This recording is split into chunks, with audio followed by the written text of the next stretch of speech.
We begin with a further fall from grace for Britain's Prince Andrew as the sexual abuse case against him in the US is allowed to proceed. The Queen's second son is being stripped of all military titles and royal charity roles. A royal source says he will also lose the use of his title, His Royal Highness. The Duke of York held 8 military titles, most notably Colonel of the Grenadier Guards, which came with a big role in the annual trooping of the colour ceremony. CNN Royal correspondent Max Foster with more. Prince Andrew, the Duke of York, will no longer be called His Royal Highness, according to a royal source, and all his military titles and royal patronages have been returned to the Queen, and he won't get them back, the source says. He's still part of the family, but he's out of the firm. He'll focus instead on defending himself as a private citizen in a US lawsuit. The decision followed a US judge's ruling this week that a civil sex abuse case against Prince Andrew can proceed. Virginia Giuffre says she was only 17 when she was trafficked by convicted sex offender Jeffrey Epstein to the royal, who she alleges sexually abused her in 3 different locations. Prince Andrew denies her allegations and says he never even met her. Giuffre's lawyer told the BBC he didn't think his client was interested in a purely financial settlement. A source close to Andrew says, quote, "This is a marathon, not a sprint, and the Duke will continue to defend himself against these claims." Not comfortable to have to sit there and answer questions in this lawsuit. He's not going to be able to evade and dodge. He's going to have to step up now and answer. Andrew has been under scrutiny for years for his relationship with the late Epstein and his associate, Ghislaine Maxwell. Though the relationships have damaged his reputation, the prince hasn't been charged with any criminal wrongdoing. Maxwell was also found guilty last month on 5 federal charges, including sex trafficking of a minor. To Newsnight for about 6 months. After a disastrous UK TV appearance in 2019, where he tried and failed to clear his name, the Duke temporarily stepped back from public duties. I can absolutely categorically tell you it never happened.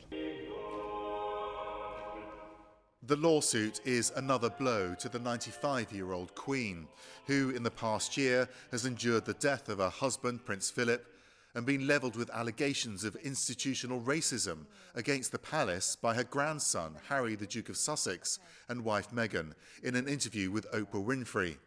At the time, the palace described the claims as concerning and said they'd be dealt with privately. Who knows how she feels as a mother and grandmother about the family's trials and tribulations, but as a monarch, she's known to put duty first, and casting Andrew out was the only way she could protect the family firm from further reputational harm. Max Foster, CNN, Hampshire, England.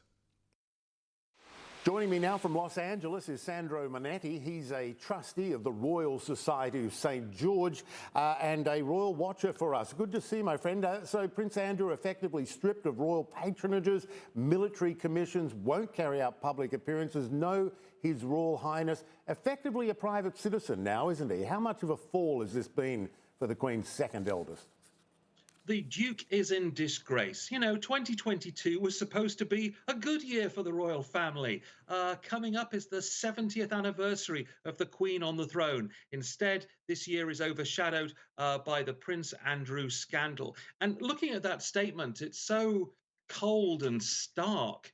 Imagine if this had been handled differently. The royal family could have said, "We love you, Andrew. We'll fight this as a family." They could have waited to let the system play out and see what was the outcome of the sex assault lawsuit. Instead, they've acted swiftly, decisively, and decided that Andrew is so toxic, he needs to be thrown out in the garbage. Yeah, now, I guess the case against him, we must say, it's far from resolved one way or the other. He denies the allegations. But it really does show how embarrassed the family is, the firm, by the revelations and accusations, even unproven.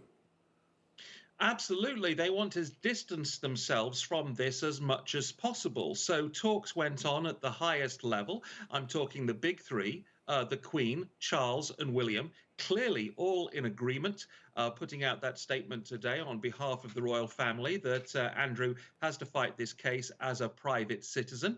And yes, Prince Andrew has continued to deny the sexual assault claims, but the royal family have taken this decision today, and it's a devastating one. There's no way back for him, and I think losing the military titles will really make him reflect with sadness, especially because this year is the 40th anniversary of the Falklands War, in which Prince Andrew served as a helicopter pilot, and he won't be able to take part in any of the anniversaries for that or any more military functions ever again. The royals have acted decisively and swiftly.